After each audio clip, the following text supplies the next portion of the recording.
Vamos lá, pessoal. Iniciar nossa aula, né? Nova ordem mundial. Novo capítulo aí. Então, nova ordem mundial, né? Quais modificações ocorridas no cenário mundial com essa nova ordem imposta, né, no final do século XX?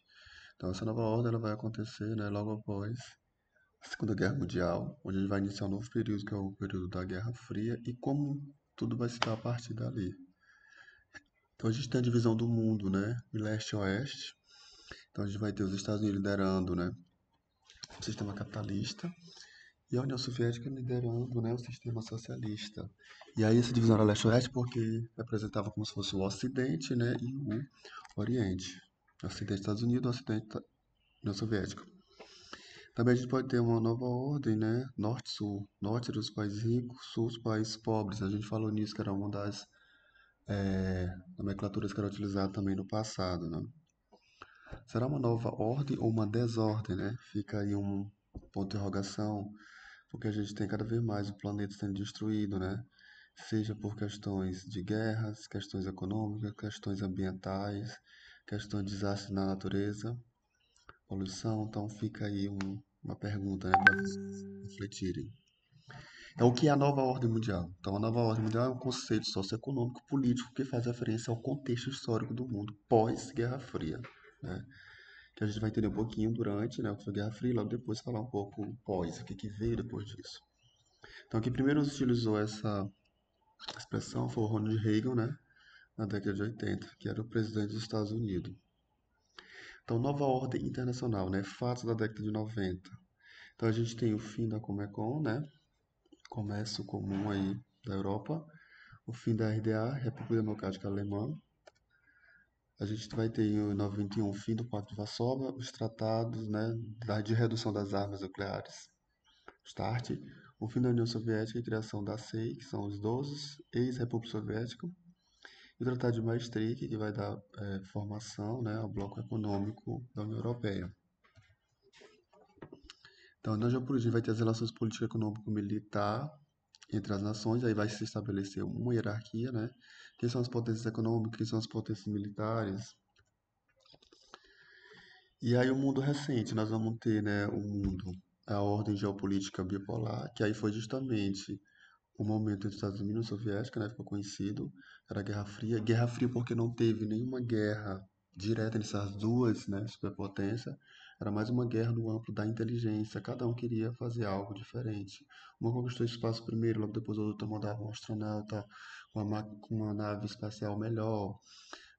A questão das armas, cada um foi se armando, né, com armas nucleares cada vez mais potentes. Então era mais nesse sentido, né, no âmbito da inteligência. E por que fria? Porque não teve uma guerra, um conflito direto. Porém, teve guerras nas suas áreas de influência. Depois a gente vai estudar isso. Nova ordem internacional, então a gente vai ter aqui de 1989 até 2001, que é o fim do socialismo, né, e o mundo multipolar. Então, o socialismo hoje a gente sabe que tem apenas dois países completamente fechados, que é a Coreia do Norte e Cuba, e temos China, mas porém China ela tem uma abertura de mercado, né? Talvez hoje a China seja até mais capitalista que outros países. E o mundo multipolar, porque o mundo hoje não está apenas sobre essas duas superpotências, o mundo está hoje sobre grupos, né? Sobre grupos de países. Eu poderia dizer Estados Unidos, a Alemanha, a União Europeia, né, e Japão. E a China também despontando aí. Também a gente tem a novíssima ordem internacional, que é após o 11 de setembro, né, que aí foi declarado guerra ao terrorismo, né?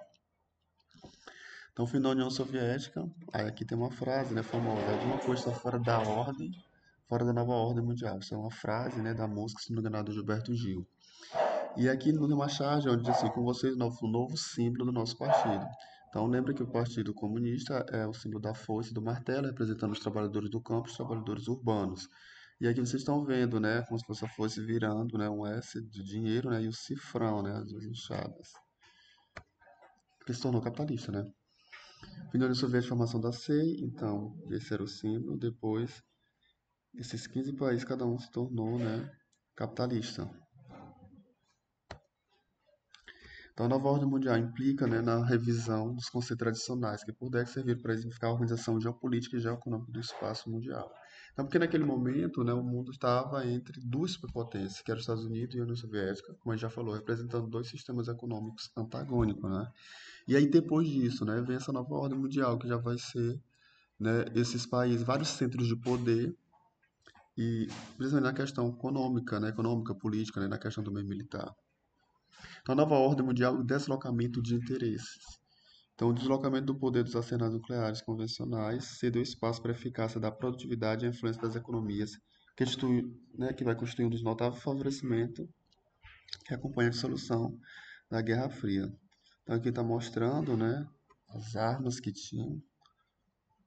Então, a gente tem aqui, né, planejamento, né, o controle, informação, cobrança que esses países tinham, né? Então, qual era o interesse dessa questão de armamento, né? Esse armamento pesado. É porque é como se fosse uma segurança, né, para esses países no caso de uma guerra. Então, cada um queria ostentar ter o poder da bomba nuclear, como se fosse uma segurança, né? Ah, não faz isso comigo, senão eu te explodo, explodo o mundo todo. Mais ou menos isso.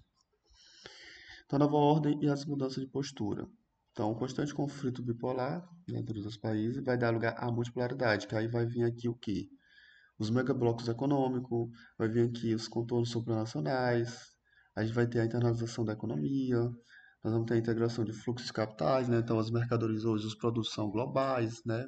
Estão produzindo, sendo vendidos no mundo todo. Então, nova ordem do mundo multipolar. Então, a gente vai ter o critério de poder aqui vai ser o econômico, tá?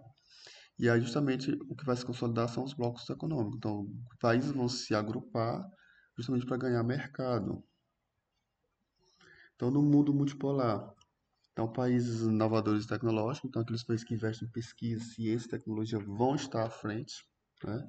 Então, os países que vão ser os receptores tecnológicos, então, os que vão receber essas tecnologias, né, vão usar, comprar. E tem os excluídos tecnológicos. Aqui a gente poderia associar com a nossa última aula, que foi falando, né, sobre a nomenclatura, né, dos grupos de países. Então, nos países inovadores aqui, eu posso colocar os países centrais, os países receptores, os países, né, semiperiféricos, e os excluídos seriam os países periféricos. Ou ainda, os países desenvolvidos, os países emergentes e os países em desenvolvimento, né, fazendo uma associação com a nossa última aula. E seria mais ou menos isso, né, a nova ordem multipolar. Então, eu tenho aqui o Japão liderando a Ásia, tá? Eu tenho a Europa que acaba tendo uma influência muito grande na África também. E aí a Europa, o meu destaque vai para Alemanha e França.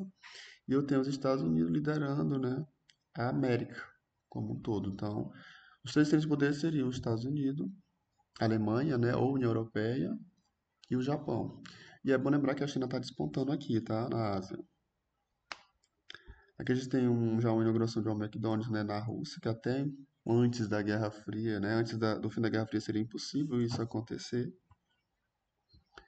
Então, nova ordem internacional, relações econômicas. Então, a gente vai ter, né, o capitalismo, né, versus capitalismo e o neoliberalismo, aliás. Então, o que que o neoliberalismo prega? Ele prega o Estado mínimo e o mercado máximo. Então, o Estado ele tem que intervir o menor possível, né? Então, a economia vai ficar bem ao prazer das empresas. Dentro do Estado do neoliberalismo, ele prega privatizações, ou seja, você tem que vender as empresas públicas, certo? Então, as empresas públicas, no caso, nos países mais pobres, elas devem ser vendidas, algumas delas, não todas, tá? Só me lembrando. É porque nos países que você não tem uma distribuição de renda bem feita, então nem todo mundo pode usufruir do que é privado. Então tem que ter coisas públicas. Por exemplo, saúde no SUS no Brasil. É uma saúde pública. Imagina se não tivesse saúde pública, mesmo precária do jeito que é. Algumas pessoas só têm acesso a essa saúde, tá? Imagina se todo mundo agora tivesse que fazer um exame do Covid-19, né, para poder pagando R$ 400. A população inteira ia poder fazer isso. Como de fato não está nem podendo, né, agora, mesmo que a pública está faltando. Imagina se não tivesse. Tem que ter um controle de gastos públicos, estabilidade econômica, ou seja, tem que controlar a inflação, abertura de mercado, então aqui várias empresas, juntamente com as empresas nacionais, vão competir dentro, né, desse mesmo país. Então, por isso, né, abertura de mercado. Isso é bom porque, no caso, vai ter a livre concorrência. Então, isso vai favorecer com que a gente possa escolher, né, entre produtos mais baratos. Seu dinheiro que vai poder, seu poder aquisitivo que vai dizer. Empresa capitalista, então, modernas, competitiva, redução de custos, né? Nós temos as fusões, a gente viu também na nossa aula de globalização, é no momento atual da globalização são as fusões, né? Ou as aquisições, compra de outras empresas. E também grandes investimentos, né? Que vai necessitar das bolsas de valores. A gente também tem a nova ordem internacional nas relações econômicas, onde a gente vai ter a globalização, que a gente já teve uma aula sobre isso. Então, mais a formação de um mercado mundial, como a gente já sabe, e a internacionalização da produção, né? Então, nós vamos ter uma integração tanto econômica, né, política e cultural. E as transacionais ou as multinacionais, né, dominam, né, o mundo. Então, com isso, vai ter um aumento do mercado financeiro das ações, vai ter também aumento dos investimentos, né, em países em desenvolvimento ou nas emergentes, investimentos indiretos, né, como o FMI, a gente vai ver daqui a pouco o que é isso. As paridades internacionais entre os ricos e os pobres aumentou. Do nacionalismo à xenofobia, então a gente também vai ter esses problemas, né? Então, tem aumentado o preconceito contra as nações. Crise ecológica mundial, você não precisa nem falar que está aí bem escancarada. E desemprego estrutural, que é aquele desemprego causado pelas máquinas. Então, na nova ordem, terceira revolução industrial, que começa lá na década de 70, eu já falei isso para vocês. Então, no final dos anos 80, a gente vai ter país capitalista, né? No caso, com as inovações tecnológicas. E aí eles vão justamente fazer um desenvolvimento dos setores industriais, a informática, a microeletrônica, a robótica, a biotecnologia, a química fina, isso começa na década de 70 e se expande na década de 80. Vai ter aceleração da produção, né, e circulação de mercadorias, que aí já é a globalização. Hoje o mundo ele é global, os produtos são globais. Rapidez na transformação de processos tecnológicos. Aumento de capitais de investimento em P&D, pesquisa e desenvolvimento. Aquilo que eu sempre falo, tem que investir em pesquisa e desenvolvimento, ciência, tecnologia, educação. Então, o país só sai atrás econômico se investir nesse setor. Inviabilização das economias planificadas, ou seja, a economia socialista, né? Então, não vai ter muito respaldo. A Revolução Técnico-Científica também falou dentro lá do assunto de globalização, que é quando começa, né, essa biotecnologia, robótica, telecomunicações, né, aeroespacial, o avanço do meio de transporte, tudo na década de 70. Então, a nova ordem mundial ela vai erguer-se sobre uma revolução técnico-científica que reorganizou a distribuição dos capitais no espaço geográfico. A crise das regiões urbanas e industriais envolve paralelamente a emergência de eixos de crescimento econômico, apoiado em novas tecnologias industriais, nas finanças e no serviço. Então, os países envolvidos vão investir, né, nesse setor, na ciência e tecnologia, na pesquisa e desenvolvimento. Então, é daí que vai sair todas as grandes tecnologias, as grandes inovações, né, nos países ricos. Nova ordem internacional e desenvolvimento humano. Então, IDH, que a gente já falou em desenvolvimento humano, que aí vai analisar saúde, educação e renda. Quanto melhor tiver, né, num país a saúde, ou seja, as pessoas viverem mais, educação, menos analfabetismo, mais pessoas estudando na universidade e uma renda per capita, né, mais ou menos equilibrada, melhor vai ser esse país. O IDH varia de 0 a 1, quanto mais próximo de 1, melhor. Infelizmente, a pobreza dissemina-se pela superfície do globo. Então, a globalização também, o neoliberalismo, ele gera pobreza, né? Então, tem vários países no mundo, né, que vivem esse cinturão de pobreza e desemprego, que são justamente os países periféricos, né? Os países da África, os países do Sudeste Asiático e os países da América Latina. E agora a gente vai aqui para o nosso livro. Então, né, essa nova ordem geopolítica. Então, lembrando, como a gente já comentou antes, os Estados Unidos e a União Soviética vão liderar, né, a Guerra Fria logo depois da Segunda Guerra Mundial. E aí, essa guerra vai ser no âmbito da inteligência, né, no âmbito da ideologia, ideológica. Não vão ter um confronto direto. E aí vão representar esses dois blocos, né, o bloco capitalista, né, no Ocidente, e a União Soviética vai representar o bloco socialista no Oriente. Como vocês conseguem ver aqui no mapa, né, aqui é o que a gente vai chamar de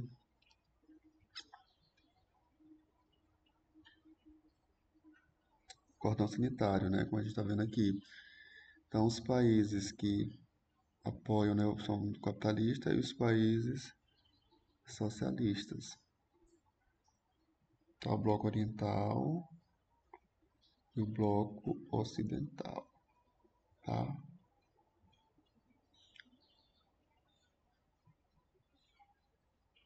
Vamos lembrar que em 1947, né, vai ser criado, né, a doutrina Truman e o Plano Marshall. Então, a doutrina Truman vai ser aquele programa onde vai justamente traçar estratégias justamente para impedir o avanço do socialismo, né? Vão tentar isolar o socialismo. E o Plano Marshall é o plano onde vão emprestar dinheiros para a reconstrução da Europa, ou seja, aqueles países que ficaram arrasados pela guerra, né, vão pegar esse dinheiro emprestado dos Estados Unidos para se reconstruir.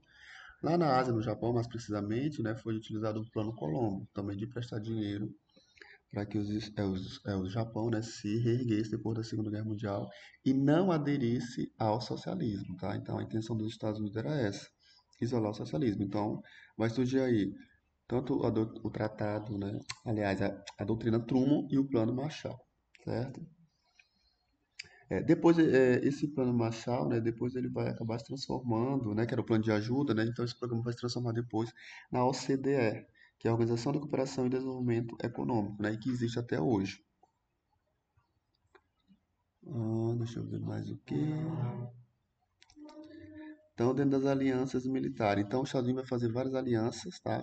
Então, ele vai ser criado a OTAN. A OTAN ela vai ser criada em 1949. Então, o que é a OTAN? É a Organização do Tratado do Atlântico Norte. Então, o objetivo da OTAN é justamente fazer uma força, né, militar para no caso de uma guerra. Então, os países iriam cooperar entre si. E aí ele fez, né, a OTAN, que era o Atlântico Norte, ele fez, né, no Sudeste Asiático, que era a OTASE, e também fez o Pacto de Bagdá. Então, justamente para tentar fazer um cordão sanitário, ou seja, isolar, tá, o avanço do socialismo, que a gente vai ver logo na outra página, no mapa depois. A gente também, em 1949, teve, né, bloqueio a Berlim Ocidental, que era também uma maneira, né, de isolar, tentar isolar o avanço do socialismo. E aí vai vir justamente essa divisão, né? Nós vamos ter a República Federal Alemã, a FA, e a Alemanha Ocidental, que era a Alemanha Ocidental e ela representava o capitalismo, tá? E ficava na cidade de Bonn. E a gente vai ter a República Democrática, né? Alemã, que iria representar o socialismo, né? E a capital seria Berlim. Tá? Aqui só para explicar melhor, aqui nós temos o cordão sanitário, tá? Então, a União Soviética aqui com a China, tá? Lembrei que a União Soviética era uma junção de 15 países, e aqui é a China, e aqui a gente teve, né, o cordão sanitário, ó, todo isso aqui para tentar impedir o avanço do socialismo, tá? Então, os de lilás eram capitalistas e de verde socialistas. Então, como resposta, né, que nós vamos ter aqui, a resposta soviética vai ser justamente o quê? Essa divisão, né, a República Democrática Alemã, onde a capital vai ficar Berlim, conseguiu uma RDA, e a outra foi a República Federal Alemã, que era ocidental, capital em Bonn. E aí vai ser criado, né, na década de 60, mais precisamente em 1962, o Muro de Berlim. Então, o Muro de Berlim também ficou conhecido como o Muro da Vergonha, né, porque na mesma cidade foi dividida e aí representando, né, dois sistemas econômicos, capitalismo e socialismo, Estados Unidos e União Soviética.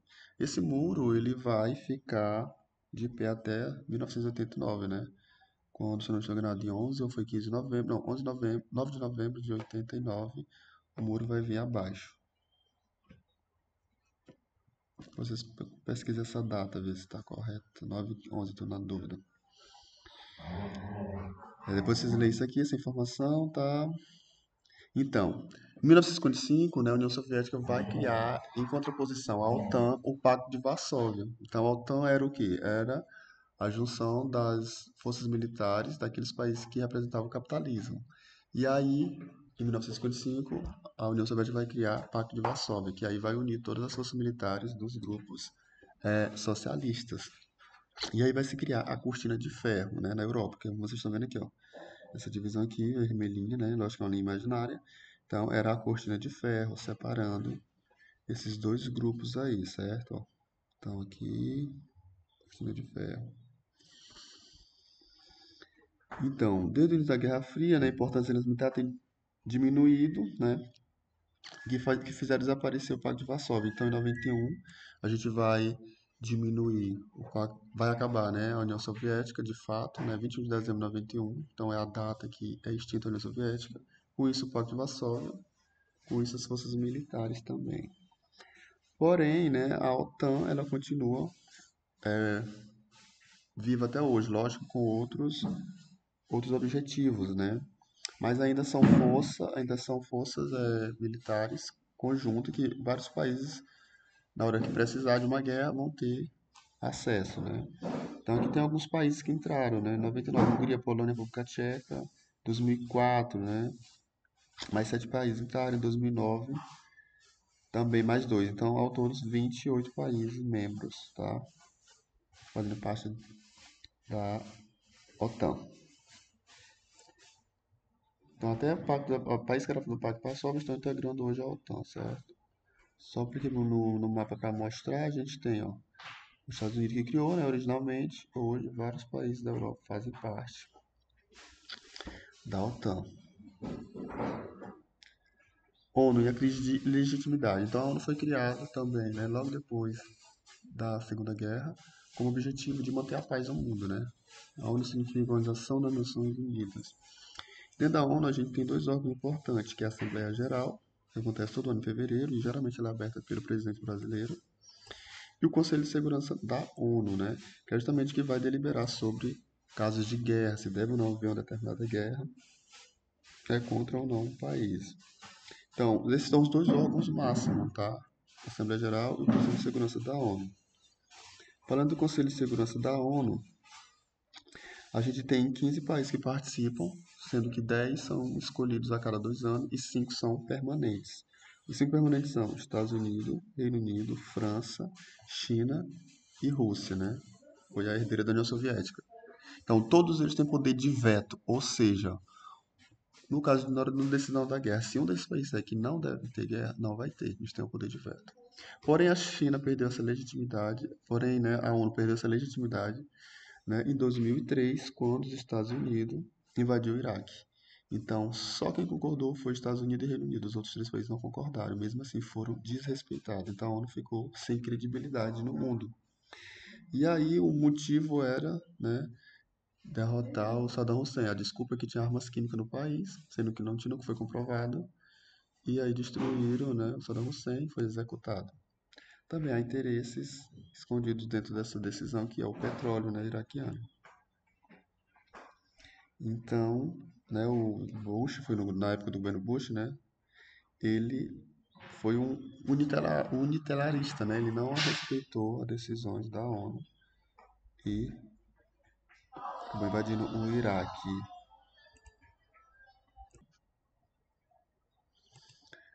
Então, né, o unilateralismo, né, não atuou. Então, o multilateralismo foi esquecido, que era justamente esses países, né, as intervenções militares deveriam ter prerrogativas, tá? Então, ele apostou no unilateralismo, ou seja, agir sozinho, Estados Unidos, representado pelo Bush. Então, a representatividade do Conselho de Segurança na ONU. Então, se discute muito essa questão, como o mundo mudou, outras potências surgiram, né? Que não pode ser apenas esses 5 países mandarem no mundo, né, no Conselho de Segurança, e outros países, 10. Então, o Brasil mesmo é um país que pleiteia, né, um lugar no Conselho de Segurança da ONU, tá? Então, cada país vem pressionando, o Japão, a Alemanha, então, muitos países gostariam de estar presentes no Conselho de Segurança da ONU, e eles alegam que ele não tem essa representatividade. Precisa ter um representante da África, né, da América Latina, um representante do Sudeste Asiático, que não tem.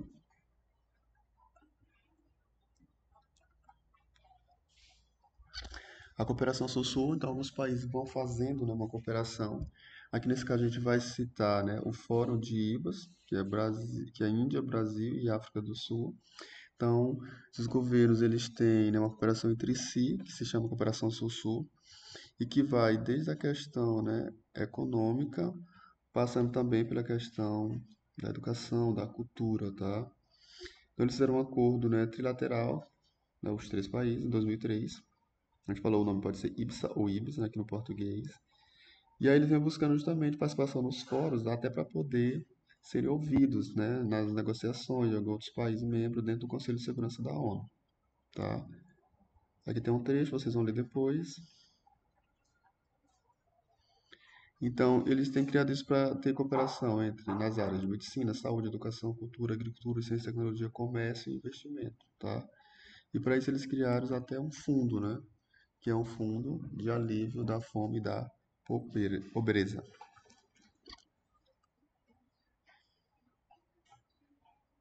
Aqui tem uma imagem, né, dos três representantes na época, né, 2014, os presidentes de cada país. Vamos falar da ordem econômica, tá? Então, em 1944, gente, foi feita a conferência de Bretton Woods, tá? Que aconteceu nos Estados Unidos. Muito importante isso. Então, nessa conferência de Bretton Woods, houveram algumas decisões importantes. Então, 44 países participaram, tá? Dessa conferência. E aí, uma delas foi adotar o padrão monetário, né? Que até então era o ouro. E aí, foi uma substituição, né, do padrão dólar-ouro ao padrão vigente então. Então, o dólar, né, ele era equiparado ao ouro, né, na questão de valores, e o dólar passou a ser a moeda mundial. Então, a principal moeda da comercialização hoje é o dólar, vocês sabem disso. Mesmo hoje tendo moedas mais fortes como o euro, mas o dólar é a moeda comercial. Então, na hora de vender produtos, exportar, são vendidos em dólares, tá? Então, só observando, então, significa o que na prática é isso, né? Que os dólares, a emissão de dólar deveria ser lastreada em ouro, tornando uma moeda, né, de reserva garantida pelo Fed. Fed é o Banco Central Americano, né? Banco Federal Americano. Aí que a gente tem um gráfico mostrando as maiores potências econômicas em 1950, né? Que a gente tinha Estados Unidos, União Soviética, Reino Unido, França, Alemanha, Japão e Itália. Então vocês sabem que hoje esse quadro mudou, né? Apesar de os Estados Unidos permanecer em primeiro. Mas os outros todos tiveram mudanças.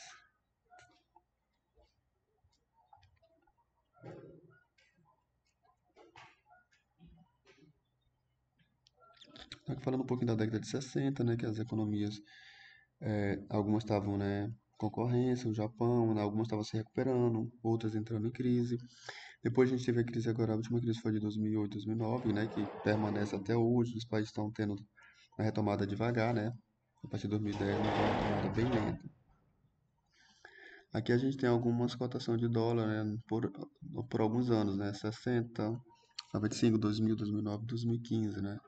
A libra esterlina, aqui valia, né, 0,64 dólar, o iene 123,53, né, de dólares, aliás, e o euro 0,89. Lembrando que a libra esterlina existe até hoje, né, depois de 2002 foi adotado o euro na União Europeia, né, nos países que fazem parte da União Europeia. E a moeda do Japão é o iene, né. Então, dentro da Conferência de Bretton Woods, além de ser adotado, né, o padrão dólar, foi criado, né, duas instituições muito importantes que existem até hoje, que é o Banco Internacional de Reconstrução e Desenvolvimento, também chamado de BID ou de Banco Mundial, tá? Então, qual é o objetivo desse banco, né, gente? Emprestar dinheiro para que sejam construídas obras, né, de grande porte, obras de infraestrutura em alguns países. Lógico que esse dinheiro vai ser emprestado a juros, né? Então, o Brasil quer fazer um grande porto, um aeroporto, então não tem dinheiro, vai pedir emprestado para o Banco Mundial, né, o BID, a juros. E o Fundo Monetário Internacional, né, que é o FMI. Então, o FMI também presta dinheiro a juros, sendo que geralmente esse dinheiro é para ser pago, né, a folha de pagamento desses países. Muitas vezes, aquele país não está podendo pagar o seu funcionário, aquelas atribuições básicas, então esse dinheiro vai ser para empréstimo para isso, tá? Para agitar o câmbio, pagamento e, logicamente, tudo a juro, né? O Brasil se livrou do FMI em 2006, no governo do Lula, né? Quando ele assumiu o primeiro governo, o Lula pagou a dívida do FMI. Não é a dívida externa, tá? É a dívida do FMI. Hoje o Brasil é credor, o Brasil empresta dinheiro para o FMI a juros. Ainda aqui um pouquinho, deixa eu ver. Também aqui foi importante, foi criado, né, o GATT, que era o Acordo Geral de Tarifas e Comércio, né? Então isso foi criado em 1947, na Conferência de Havana, tá? Essas tarifas significavam o quê? Esse GATT, né? Era o que iria fiscalizar, né, combater os países protecionistas, ou seja, um país que colocaria um produto mais caro que o outro, queria proteger o seu produto, né, ao invés de produto de outro país. Então, o GATT ele foi criado para isso. Hoje, o GATT se transformou na OMC, né? Em 1925, se transformou na OMC, que é a Organização Mundial do Comércio. Então, ela que vai regular justamente esses valores, né? Preços abusivos, quando alguém fizer alguma coisa, é a OMC que vai julgar, né? Tribunal Internacional do Comércio.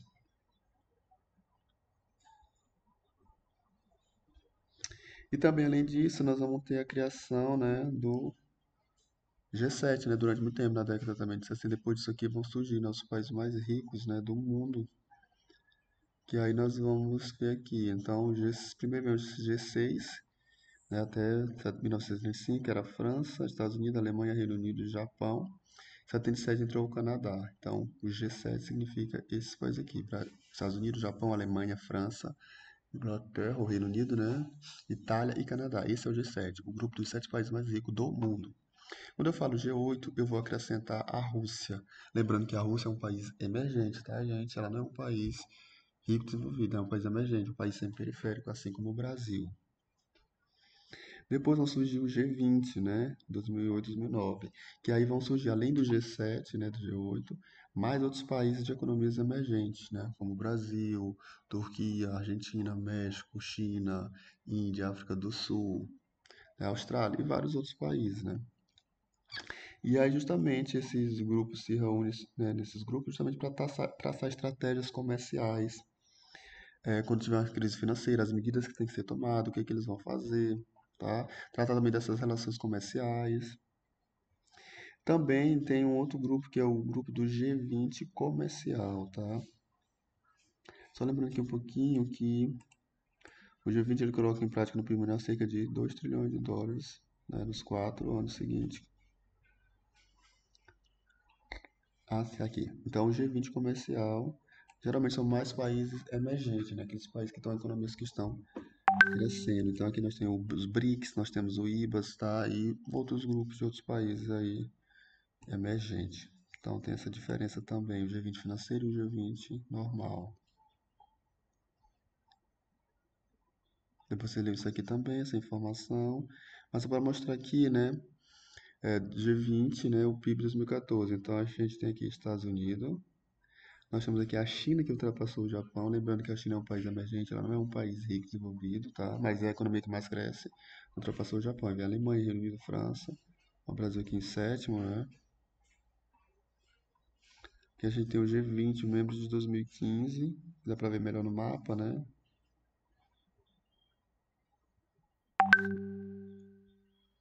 Nova ordem internacional. Então a gente, com o fim, né, do mundo bipolar, que era Estados Unidos e União Soviética, a gente vai ter o mundo multipolar. Então vários países controlando, né, a economia mundial. Então a gente vai ter Estados Unidos, nós vamos ter Alemanha e também França, né?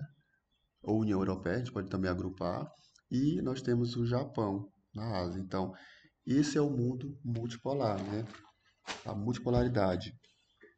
E também se fala na ordem multipolar, né? Se fala o seguinte, que de fato nunca existiu multipolar, continua existindo a ordem unipolar, que seria o único país comandando tudo, que seria os Estados Unidos.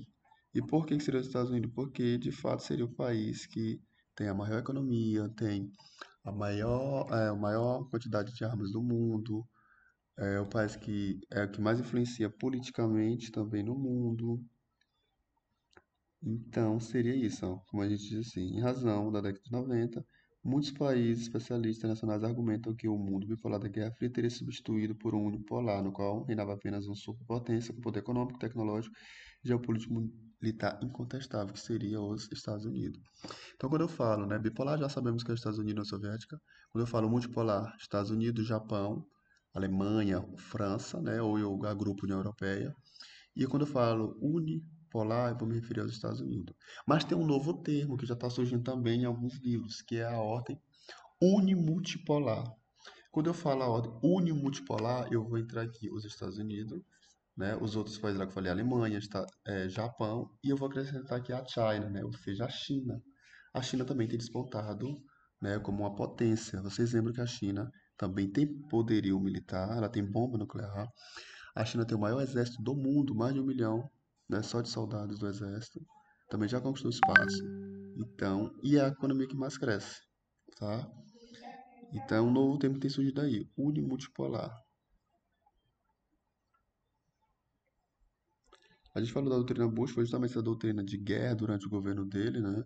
E aí ele invadiu o Iraque em 2003, invadiu o Afeganistão, depois dos atentados de 11 de setembro. Então, que, né, ficou conhecido como guerra ao terror, guerra ao terrorismo. Então, o Bush, né, adotou essa linha, né? A doutrina Bush era muito de guerra, invadir países a qualquer custo, como vingança, né? E a desculpa era de acabar com o terrorismo, acabar com os ditadores, mas tinha sempre um objetivo por trás, que é também o petróleo, tanto no Afeganistão como no Iraque. Aqui a gente tem mostrando, né, um gráfico das armas, né, das despesas militares que os Estados Unidos, então ele gasta muito, né, com essa despesa, que está em bilhões de dólares, né? Então, a última aqui, 2010, em torno aí de 60 bilhões. 2012 caiu um pouquinho.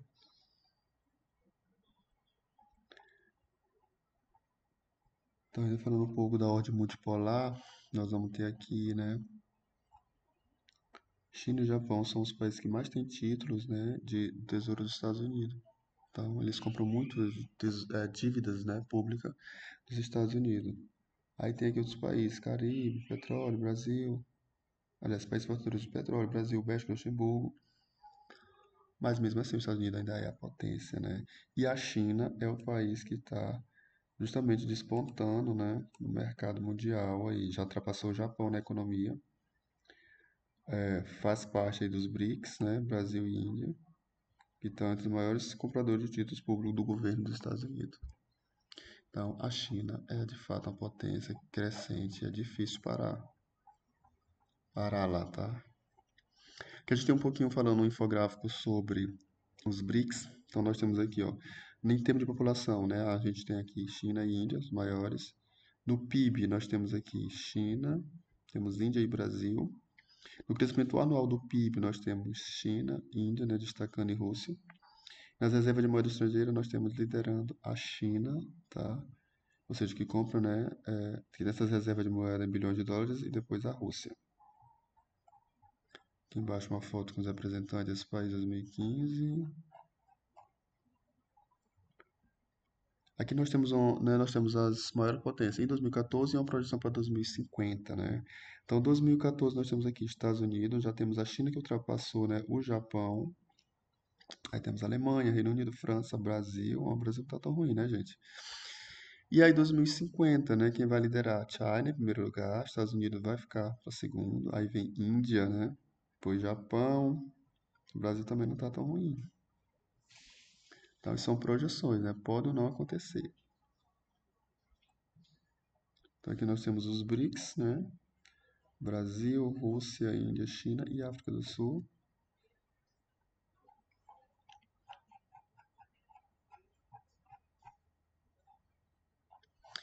E agora, gente, nós vamos lá para nossa interatividade, né? Lá no Médici Google, para a gente tirar as dúvidas e conversar um pouco, tá? Eu aguardo vocês lá.